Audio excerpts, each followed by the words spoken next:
everybody, it's David from Red Wagon Dioramas, and it's time for my monthly pickups video, 6 figures a month. So this is October 2024. I can't believe, man, it's actually November 3rd as I'm filming this. So I'm a few days late, but it's been a busy month, let me tell you. So before we get into the pickups, I want to invite everybody to hit the like button for me. Helps me out on the channel. If you're new, please subscribe. I do videos about modern Star Wars, vintage Star Wars, and just collecting in general, as well as some awesome dioramas if you haven't seen those yet from my Black Series collection. And of course, leave me a comment below, guys, what you think of the pickups this month. I know those of you guys watch and enjoy this series, and I do too. It's fun to be able to connect with you guys every month and just kind of talk figure pickups. So let's get into it. All right, guys, number 6 this month is a G.I. Joe classified figure. This is a deluxe figure. It's a Road Pig and his dog, the pit bull. I forget the name of the dog already. The original vintage figure of this guy did not have the dog, so that was kind of a cool surprise that he added him in. You know, Road Pig is kind of the big broody guy, part of the Dreadnoks. I had him as a kid. He was actually one of my favorite figures because he came with that cool cinder block hammer and the crossbow on his wrist. And they replicated all that with this new figure. Plus they gave him this like extra alternate head and the stylized hammer, which I think they're pretty cool looking. I've seen some of the criticism for this figure as far as like some of the articulation and the tattoos that people don't like. But overall, I think it's a really good figure. My main criticism with this figure is the head and the neck. It just has so little articulation. There's just really no up and down with the, I don't know why. They need to make the barbell joint have more range of movement. It was the same thing with something else I looked at recently. Oh yeah, the Marvel Legends Venom figure. The same thing. I had that last month. Overall, tons of accessories. Really cool figure. Very happy to pick it up, and it's going to make my number 6 this month. Number 5 this month is a Star Wars Black Series figure. Many of you guys have already seen this figure reviewed by a bunch of people, but I just got it in, and it is the Palpatine figure from Revenge of the Sith. It's a figure that we've needed for a long time, another version of Palpatine. I still want a Chancellor Palpatine, you know, before he gets all wrinkly. You know, the saber's real nice. The lightning fingers are cool. I mean, the head sculpt is really good on this guy. He's very menacing, you know, the way he looks. I do wish the hood could turn a bit because it's just so static. You don't get much of a head turn. You really just have to kind of turn the head inside the hood, which sort of works, but I don't know. It's kind of a trade-off as far as the, you know, having a soft goods hood versus the cool sculpted shape of the rubbery hood. Overall, I'm pretty happy with this figure. It's nice that it comes with the lightning effects hands, and the lightsaber is great, of course.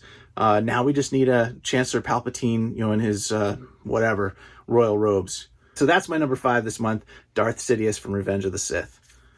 Okay, number 4 this month are these tiny little figures. Look at these guys. I don't know if they're going to hold their accessories. You guys see those? Boy, it's hard to see. That is a Gamorrean Guard and a Mana-Man. Basically shrunken down versions of the original Kenner figures, 3D printed, hand painted. I got these both at ICC-Con in Nashville earlier in October. They're made by JP Customs from Argentina. JP Customs, man, he basically is recreating the entire Kenner line in these kind of micro scale figures. These are just over an inch tall or so. And he had everything. He had the original 12. He had some Boba Fett's. He had a bunch of the Ewoks and Jedi characters. So I think he's working on like the entire Kenner line. If he's not there yet, he's really close.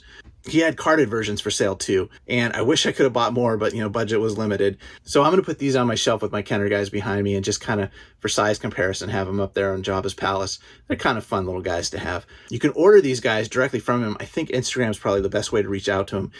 I think he's got a partner in the United States who's going to be shipping these like local stateside, so you don't have to pay as much on shipping like all the way from Argentina. So check out JP Customs online.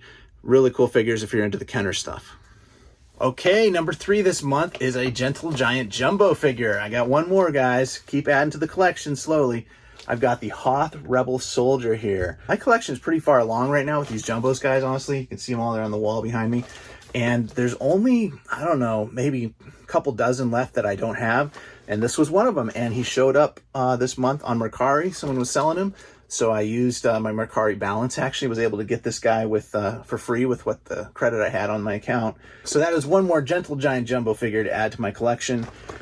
I'm not sure if I'm going to open him up or not right now. He does look really nice on that card back. There's not too many more Jumbos, guys, that I have on my list, honestly. I'm not going to be a completist with the line, but there are a couple key ones I'm still looking for, like Emperor Palpatine, Logray, the Ewok. He's on my list. And who else do I not have yet? So one more Jumbo added to the collection. Okay, number 2 this month is going to be the new Hasbro Retro Collection box set from Revenge of the Sith and Attack of the Clones. I just did an unboxing review on this last week, so you can check out that video here. I'll link it above. But another great set of Retro Collection figures from Hasbro. I love these guys. Probably my favorite in the set is General Grievous, just because it's such an imaginative thing to kind of bring him to life in this retro Kenner style. And I do love that he's got all 4 sabers and all 4 arms move. Here's a look at Anakin. Anakin's a pretty cool figure. I think actually Padme is one of my favorites too. I'll show you both. Here's Anakin and Padme. These two are great together too. Don't they look good? Just really cool to have these in the old Kenner style. So I know the retro collection isn't for everyone. A lot of people think it's kind of a waste of time and money. Yeah, it goes on clearance. But for me, it's something I really like, guys. So I'm just going to keep collecting them. I'm not getting the Acolyte set. No interest in that. But I am looking forward with great interest to see what Steve Evans and the team are going to reveal for the next box set that they've been talking about. I'm hoping for some of these classic characters that Kenner should have done but didn't ever get to, like a Sand Trooper or a Rebel Fleet Trooper. I know there's other customs of these out there, but I would really like to see Hasbro, kind of fill in the gaps from what Kenner could have made if they kept going, Anyway, that's going to be my number 2 for this month, is going to be the Retro Collection box set from Attack of the Clones and Revenge of the Sith. Great set of figures overall, a lot of fun, and going to put them right on the shelf with my other Retro Collection down here next to me. Okay, number 1 this month, guys. I'm really excited for this one. Not a figure, it's a playset. Look at this. I got the Death Star playset from Kenner.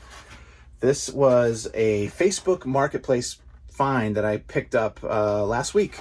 If you guys don't know what this is like the Death Star playset that Kenner did in the early 80s, and it has the big cannon on top.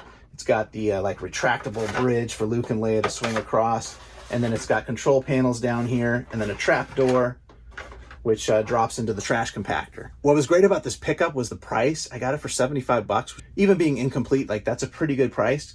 The price is reflective of the fact that it's all super glued together. So somebody's already glued this together. You can't break it down without probably risking breaking it. So that kind of takes away from its value a little bit. Plus it was missing the cardboard and the trap door and parts of the trash compactor. But I had almost all that stuff in my collection already. I had this piece of cardboard. I still got to get the top one. So if anybody has an extra, top piece of cardboard, message me on Instagram and I'll pick it up from you. But I had the trap door. I had gotten that from another odd lot of stuff. And I had the trash compactor in my collection from 2 years ago with the foam and the Dianoga. But all I had was the compactor. I didn't have all this. So now I have basically everything. No swinging loop or whatever, when they swing across the chasm. Don't have that piece either. But everything else is here. It's in pretty decent shape. Even though it is glued together, that doesn't bother me. I want it set up anyway. So this is a great pickup for me this month. Very excited about this. One more big showpiece added to the Kenner collection. Very excited. All right, guys, so that's going to wrap it up for this month. Thanks for watching. Leave me a comment below. Let me know what you think. If you're new to the channel, please consider subscribing. And here's some other videos on my channel that you can watch next. All right, guys, I'll catch you on the next one. May the Force be with you. Bye.